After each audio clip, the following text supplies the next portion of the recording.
TAC की बैठक में बीजेपी के शामिल नहीं होने पर कांग्रेस विधायक और पूर्व मंत्री रामेश्वर उरांव ने कहा कि ट्राइबल एडवाइजरी काउंसिल की बैठक उन राज्यों में होती है और साथ ही उन्होंने ये भी कहा कि जहां जनजातीय समुदाय की जनसंख्या अधिक होती है या राज्य में हमेशा से ये बैठक होती रही है, लेकिन बीजेपी इस बैठक में नहीं शामिल हुई, ये समझ से परे है। अगर कोई दिक्कत है तो बैठक में चर्चा करनी चाहिए, ना कि बाहर रहकर बयानबाजी करनी चाहिए।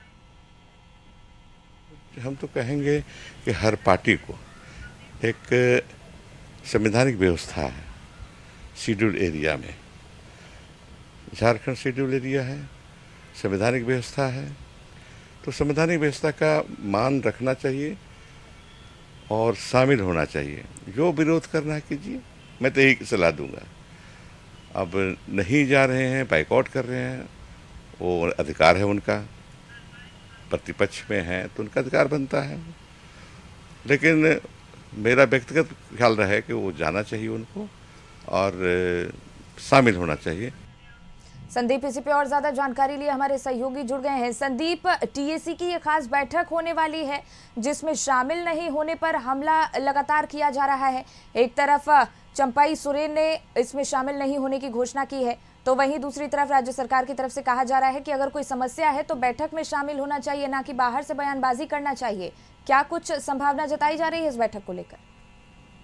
जी, यदि टीएससी की बैठक की बात की जाए तो मुख्यमंत्री हेमंत सोरेन की अध्यक्षता में प्रोजेक्ट भवन में टीएससी की बैठक चल रही है और लगभग 2 घंटे से ऊपर हो गए हैं बैठक शुरू हुए। और इस बैठक में बीजेपी को छोड़ के जो बीजेपी के 2 सदस्य हैं, बाबूलाल मरांडी और चंपई सोरेन, वे शामिल नहीं हुए हैं। हालांकि उन्होंने कल ही घोषणा कर दी थी कि वे टीएससी की बैठक का बहिष्कार करते हैं। हालांकि उसके अलावा जो कांग्रेस और जो मनोनीत सदस्य हैं 2, वे इस सारे इस बैठक में शामिल हुए हैं और फिलहाल मुख्यमंत्री की अध्यक्षता में इस टीएससी की बैठक चल रही है। हालांकि यदि टीएससी की मेंबरों की बात करें तो 19 सदस्य हैं इस टीएससी अध्यक्ष मिला के, और जो उपाध्यक्ष हैं, राज्य के जो मंत्री हैं जनजातीय कल्याण चमरा लिंडा हैं, उसके अलावा जेएमएम से जो 11 सदस्य हैं और कांग्रेस से 4 और 2 मनोनीत और 2 बीजेपी के।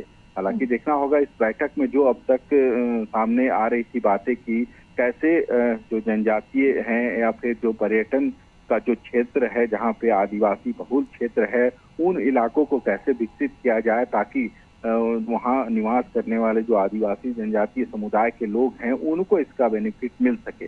और कहीं ना कहीं इसी को लेके ही टीएससी का गठन किया गया था कि टीएससी में जो भी आदिवासियों की जो समस्या है या फिर उनसे विकास से संबंधित जो भी बातें जुड़ी हुई है, उन चीजों को इस टीएससी में शामिल कर उसका निवारण किया जाए। तो आज 2023 में इसकी लास्ट बैठक हुई थी नवंबर माह में, और उसके बाद एक लंबे अंतराल के बाद कह सकते हैं आज टीएससी की बैठक हो रही है। हालांकि टीएससी की बैठक को लेके भी जो पक्ष और विपक्ष कहीं ना कहीं आमने सामने नजर आ रहे हैं, जहां बीजेपी के जो 2 सदस्य हैं उन्होंने बहिष्कार कर दिया है। और इससे पहले भी यदि बात करें तो टीएससी की किसी भी बैठक में पिछले 5 साल को देखा जाए तो किसी भी बैठक में बीजेपी के जो मेंबर थे वे इस बैठक में नहीं शामिल हुए थे। बिल्कुल संदीप, और जिस तरीके से ये बैठक हो रही है और सीएम हेमंत सोरेन खुद इसकी अध्यक्षता कर रहे हैं, इसको लेकर भी लगातार आरोप लगाए जा रहे हैं कि इसकी अध्यक्षता राज्यपाल द्वारा होती आ रही है और ऐसे में ये परंपरा का उल्लंघन है, संविधान का उल्लंघन है।